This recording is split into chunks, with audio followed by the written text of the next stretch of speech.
Welcome to The Dark Archive, a podcast where we dig up the most disturbing and unexplainable moments in human history. I'm your host, Ian. I'm your co-host, Cameron. Tonight we're talking about one of the most disturbing events ever recorded. A time when people lost control over their bodies, danced for days without stopping, and in some cases, danced until they died. If this sounds unreal, it's because it almost shouldn't have happened, but it did. Today, we brought on 3 guests. I'm Jackson, the history guy. I'm Masten. I'm going to make sure none of our ideas get too out of hand. I'm Ashton. I'm going to bring in some theories. They're going to come in and tell us a little bit about the dancing plague of 1518. So, Jackson, can you tell us a little bit more about it? So the dancing plague started in 1518 in Strasbourg. Wait, where's that at? It's modern-day France. It started with this woman named Fro Tafre, who suddenly just randomly danced in the middle of the street. And then after that, hundreds of other people joined in. So, was this real? Did this, actually happen? Oh, yeah. There are hundreds of historical records that are pointing to this event actually happening. So what actually caused it to happen? Historians are debating still to this day on what truly caused it. Yeah, so I've got a theory right here.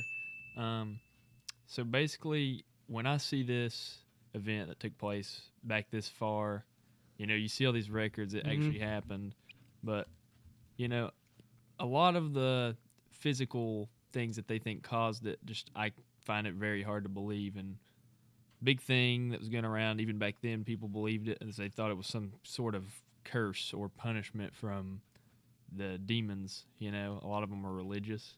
All right, well, let's not blame demons yet. There's some logical explanations. You've got this ergo poisoning, which is a fungus in bread that can cause hallucinations and muscle spasms. So, it could be a curse, yeah, but it could also just be bad bread. Yeah, but, people eat bad bread, all the time these days, and what do they get? They get, a stomach virus, or they get food poisoning. Why did all these people do it, too? There's hundreds of people just have bad bread. Well, you got mass hysteria, which we've seen happen a lot in history, especially with all that stress that people were under back then.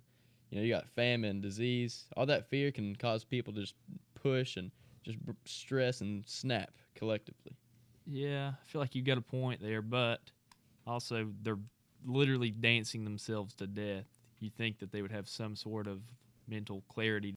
To me, it sounds almost supernatural because of the fact they're just dancing instead of doing some other mundane movement. Well, since they're dancing, that's it sounds almost possessive. Yeah, so after you said that and after listening to you guys conversing, I'm kind of on the side of believing that it was actually mass hysteria that caused it, like the Salem witch trials. They're very similar situations where you had communities under extreme stress, disease, food shortages, fear of the unknown, and one unexplained event just kind of set everything off.